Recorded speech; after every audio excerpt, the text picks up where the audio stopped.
மீண்டும் காளியம்மாள் வந்து நாம் தமிழ் கட்சியில சேர்றதாக தகவல் பரவி அதனால மீண்டும் வந்து சேர்த்து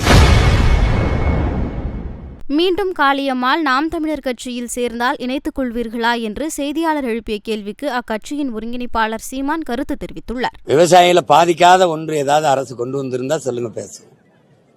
எது இருக்கு? எல்லாமே விவசாயிகள் ஏன் உயிரோடு வாழ்கிறார்கள் என்பதுதான் அவருடைய கேள்வி.